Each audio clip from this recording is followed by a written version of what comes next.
ناظرین، doctor Harold شپمین England میں Manchester کے قریب ہائیڈ نامی ایک چھوٹے ٹاؤن میں اپنی کلینک چلایا کرتا تھا۔ یہاں کی ٹوٹل آبادی 30,000 کے قریب تھی اور اس میں سے 3,000 لوگ ڈاکٹر شپمین کے پیشنٹس تھے۔ ڈاکٹر زیادہ تر ایسے پیشنٹس کو ٹارگٹ کرتا جو اکیلے رہتے تھے اور کافی بوڑھے ہوتے تھے، جن کی موت پر کسی کو شک بھی نہ ہو سکے۔ ڈاکٹر شپمین ان پیشنٹس کو زیادہ سے زیادہ ٹائم دیتا تھا، وہ بھی ان کے گھر جا کر۔ ان کے دل کا بوجھ ہلکا کرنے کے لیے ان کی باتیں سنتا، ان کو یہ احساس دلاتا کہ بے شک ہی وہ اکیلے ہیں، لیکن ڈاکٹر شپمین ان کی ہر بات سننے کو بیٹھا ہے۔ یہاں تک کہ کچھ پیشنٹس ڈاکٹر شپمین پر اتنا بھروسہ کرتے کہ انہوں نے اپنی گھر کی چابیاں بھی اس کو دے رکھی تھی۔ اپنے ایسے رویے کی وجہ سے وہ ہائیڈ میں کافی مشہور ہو چکا تھا، کیونکہ لوگوں کو لگتا تھا کہ ڈاکٹر شپمین صرف باتوں کے ذریعے بوڑھوں کا علاج کر دیتا ہے۔ پر اس سب کی آڑ میں ڈاکٹر شپمین باتوں میں ان کی ساری ڈیٹیلز نکلواتا تھا کہ کون کس وقت اکیلا ہوتا ہے، کس کے پاس کتنی دولت اور کتنی جائیداد ہے، گھر میں کون کون آتا ہے اور رشتہ دار کہاں رہتے ہیں۔ جب ڈاکٹر شپمین کو تسلی ہو جاتی تو وہ اپنے پیشنٹ کو اوور ڈوز دے کر مار دیتا تھا۔ اب کیونکہ وہ پیشنٹ پہلے ہی 80 سال سے زیادہ کے ہوتے تو ان کی موت پر کسی کو شک بھی نہیں ہوتا۔ کئی سالوں تک یہ سلسلہ چلتا رہا، پکڑا جانا تو دور کی بات، ان پر کسی کو شک بھی نہیں ہوا، صرف تب تک جب تک وہ خود غلطی نہیں کر بیٹھا۔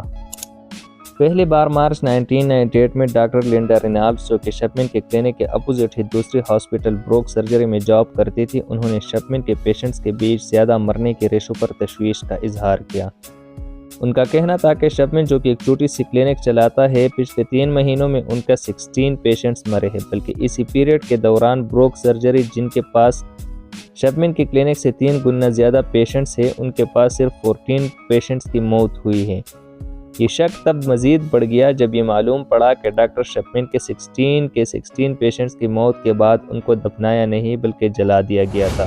یہاں آپ کو بتاتے چلے کہ زیادہ تر کرسچن لوگ مرنے کے بعد اپنے پیاروں کو دفناتے ہیں، صرف کچھ لوگ جلانے کا فیصلہ کرتے ہیں۔ ڈاکٹر لنڈا نے اپنے شک کا اظہار ایک رپورٹ کی صورت میں مانچسٹر کے کارونر سے کیا، جس میں ان تمام ڈیٹیلز کے ساتھ یہ بھی لکھا تھا کہ ان 16 پیشنٹس میں زیادہ تر بوڑھی خواتین تھی جو اپنے ہی گھروں میں مری ہوئی پائی گئی، اور ہر بار یہ اتفاق نہیں ہو سکتا کہ زیادہ تر پیشنٹس کے موت کے وقت وہی اکیلے ان کے گھر میں موجود تھے۔ ڈاکٹر لنڈا کا کہنا تھا کہ بیماری کی وجہ سے موت زیادہ تر بیڈ پر ہوتی ہے، لیکن ڈاکٹر شپمین کے پیشنٹس کی موت عجیب طریقے سے کرسی پر بیٹھے بیٹھے اچھے پہنے ہوئے کپڑوں میں ہوئی۔ اور دوسرا یہ کہ ڈاکٹر شپمین اس وقت ان کے گھر پر ہی تھا، یا ڈاکٹر شپمین سب سے پہلے اسی گھر میں گیا اور پیشنٹ کو مردہ حالت میں پائے، جو کہ کسی بھی حالت میں نارمل نہیں ہو سکتا۔ اس رپورٹ پر انویسٹیگیشن بھی ہوئی، لیکن ڈاکٹر شپمین کے خلاف کوئی ٹھوس ثبوت نہیں ملا۔ انویسٹیگیشن بند ہونے کے بعد ڈاکٹر شپمین نے 3 اور لوگوں کو موت کی نیند سلا دیا، لیکن اس کے پکڑے جانے کا وقت دور نہیں تھا۔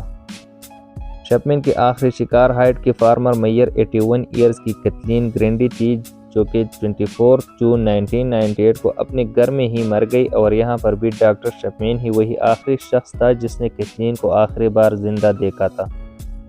اس نے بعد میں ڈیتھ سرٹیفکیٹ کو سائن کیا اور اس کی موت کی وجہ اولڈ ایج لکھی۔ کیتھلین کی بیٹی انجیلا ووڈرف خود ایک وکیل تھی، جن کو اپنی ماں کی پراسرار موت پر اس وقت شک ہوا، جن کو اپنی ماں کی ایک وصیت ملی جس میں اس کی ماں نے اپنا گھر ڈاکٹر شپمین کے نام کیا تھا۔ ڈاکٹر شپمین اس فیملی کے کافی کلوز تھے اور وصیت میں ان کو گھر مل جانا شک کی بنیاد نہیں بنا، لیکن انجیلا کو شک اس بات پر تھا کہ اس کی ماں کے 2 گھر تھے اور وصیت میں صرف ایک گھر کا ذکر ہے۔ اس سے ظاہر ہوتا ہے کہ یہ وصیت کسی ایسی شخص نے لکھی ہے جس کو دوسرے گھر کے بارے میں علم نہیں تھا، اور وہ شپمین ہی تھا۔ انجیلا ووڈرف پولیس کے پاس گئی اور پولیس نے دوبارہ سے انویسٹیگیشن شروع کر دی۔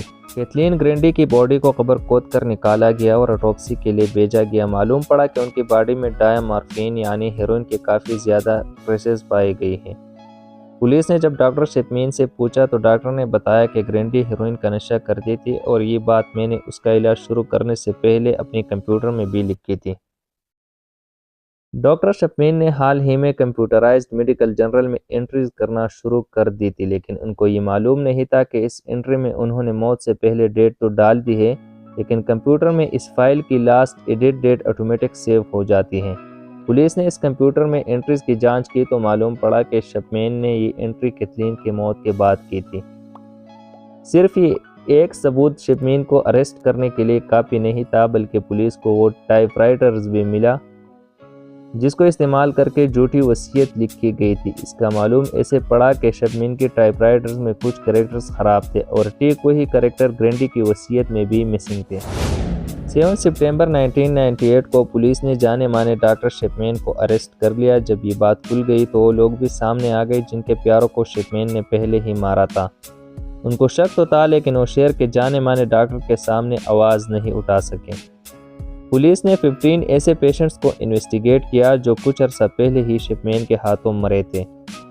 ان سارے کیسز میں ایک خاص پیٹرن دیکھا گیا جس میں پیشنٹس کو ڈایا مارفین کا جان لیوا ڈوز دیا جاتا تھا، ان کے ڈیتھ سرٹیفکیٹ میں خود سائن کرتا اور موت کی وجہ میں اولڈ ایج لکھتا۔ کورٹ نے ان کیسز کی بنا پر شپمین کو 15 بار سزائے موت سنا دی، یعنی وہ جب تک زندہ ہے جیل سے باہر نہیں آئے گا۔